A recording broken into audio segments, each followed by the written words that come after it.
አረ እያበቃለት እንደሆነ ማስጠንቀቂያ። አንዳንድ ሴቶች ጋር እሷ ትለያለች። አንዳንድ ወንድ እንደ ወንድ አይደለችም። ወንድ ልጅ ማውራት ያቆማል፣ ዝምተኛ፣ ቁጡ፣ በብዛት ቤት አይኖርም።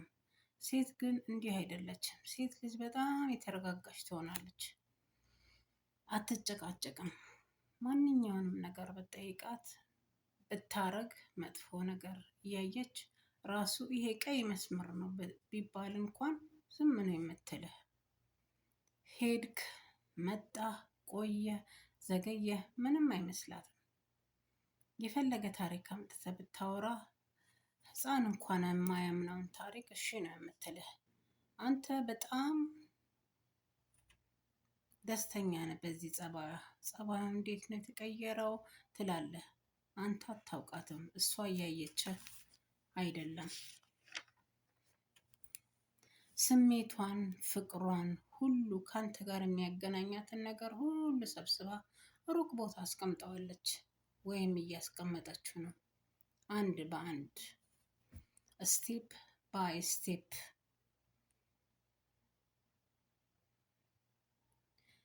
ከህይወትህ ልትወጣ። ነገር ግን አሁን አይደለም መውጣት በምትፈልገው ወቅት። በህይወትህ ያለችው በምክንያት ነው። ልጆቿን እያሳደገች ልጆቿ እስኪ ቦታ እስኪይዙላት ወይ ወንድ ልጆች ሴት ልጆች ሊኖራት ይችላል። ሴት ልጆቿ ደህና ቦታ እስኪደርሱላት፣ ትዳር ቦታ እስኪደርሱላት፣ ወንድ ልጆች ደግሞ ዩኒቨርሲቲ ገብተው ራሳቸውን እስኪችሉላት፣ ወይም ደግሞ ሌሎች ምክንያቶች ግን ዝግጁ የሆነች ለት ያለምንም ማንገራገር ትተውሃለች። በዛን ሰዓት በአንድ እጅህ ፀሐይን በአንድ እጅህ ጨረቃን ብታመጣላት አትፈልግህም። ችግሯ ብር ከሆነ የፈለገውን ያህል ዶላር ብታመጣላት ምንም መስሎ አይታያትም። የሴት ልጅ ችግሯ እሷ እንክብካቤዋን፣ ፍቅሯን ካቆመች ለመሄድ እየተዘጋጀች እንደሆነ እወቅ። ነገር ግን ጊዜው ይለያያል።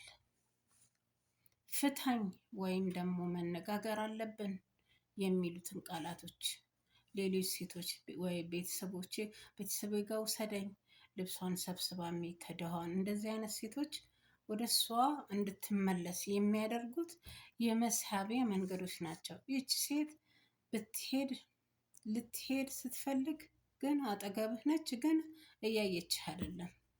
ትሄዳለች። እሷ መሄድ በምትፈልግበት ሰዓት ትባልግባታለህ፣ በድብቅ ታገባባታለህ። ምንም አይመስላትም። ወደ ኋላ ሳታይ ትሄዳለች። በዛን ሰዓት ባህር እንኳን ቢደርቅ አትመለስልህም። የዛሬ ታሪካችን እንግዲህ ይሄንን ይመስላል። እንግዲህ እንደዚህ አይነት እኔ ይችን ሴት በጣም ጠንካራ ሴት፣ ትዕግስተኛ ሴት ብያታለሁ። እናንተ ደግሞ ስለዚህ ታሪኩን በተመለከተ የራሳችሁን ታሪኩን በተመለከተ በዚህ ታሪክ በተመለከተ የራሳችሁን አስተያየቶችን እንፈልጋለን። በተለይ የትዳር አማካሪዎች ካላችሁ ወይም ደግሞ እንደዚህ ጠቃሚ ነው ብላችሁ አንበባችሁ የጠቀማችሁ በራሳችሁ ህይወት የተገበራችሁ ነገሮች ካሉ ለወጣቱ ለሚያነባው እንግዲህ ትረካው የተነገረው በአማርኛ ነው። ለአማርኛ ተናጋሪዎች ይጠቅማል ያላችሁትን በራሳችሁ ህይወትም ይሁን በጎረቤታችሁ በተለያየ በዘመዳችሁ ያያችሁትን ነገር እንደዚህ ነበረ ብላችሁ ይሄ ነገር እንደዚህ ጠቅሞናል ምናምን ብላችሁ ኮመንት ላይ ጻፉልኝ። እኔ ግን የራሴን አስተያየት ስሰጥ ማለት ነው። በእርግጥ እች ሴት የዚህን ያህል እንደዚህ መታገስ ግዴታዋ ነበር ወይስ ግዴታዋ ነው? የሚሉትን ጥያቄ ራሴ ላይ አነሳለሁ። ገባችሁ? ግን ራሴ አነሳለሁ። ግን ሳስበው ደግሞ ይሄ ጉብዝና ነው። ሁሉም ሴት የሚታደለው ነገር አይደለም። ከምር ሁሉም ሴት የሚታደለው ነገር አይደለም። ይህ ችሎታ ነው። ልጆችን መውደድ ነው። የልጆችም የወደፊት እድላቸውን ማየት ነው። የት ላረጋቸው ነው የማለት ነው፣ የመፍራት ነው። ገባችሁ? አንድ ለግሏ ብትፈራ ነው ለግሏ ቢሆን ኖሮ የትም ሄዳ እንደምትኖር ታውቀዋለች። ቆንጆ ኑሮ እንደምትኖር ታውቀዋለች። ግን ልጆቿ አንዳንድ ጊዜ እኮ ገንዘብን ቢኖር ሴቷ ገንዘብ ራሱ ቢኖር አባትነትን ኬት ታመጣዋለች? በገንዘብ ገዝታ ታመጣዋለች? አታመጣውም።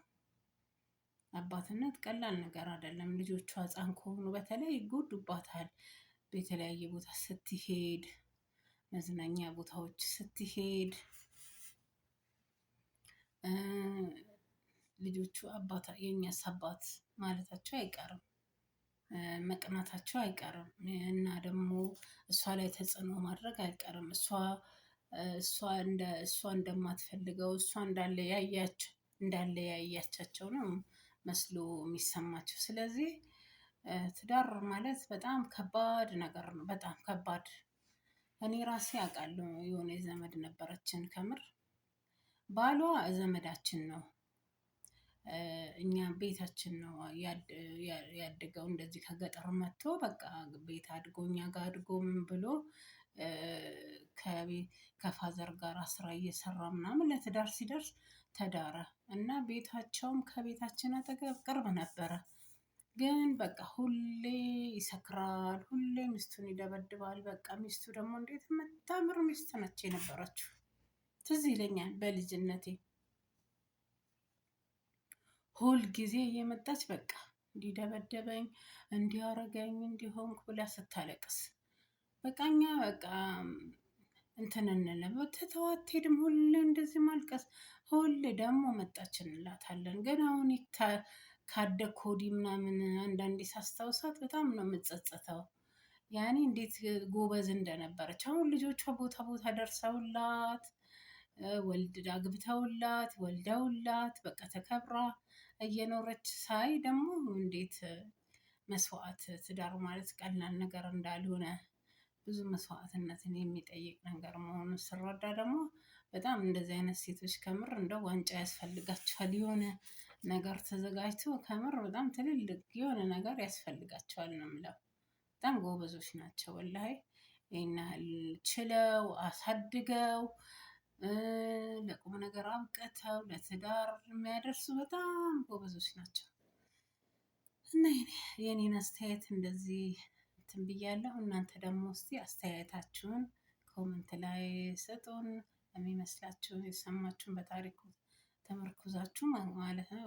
በታሪኩ ተመርኩዛችሁ የተሰማችሁን ነገር ጻፉልን። እኔ ከዚህ ከወዲሁ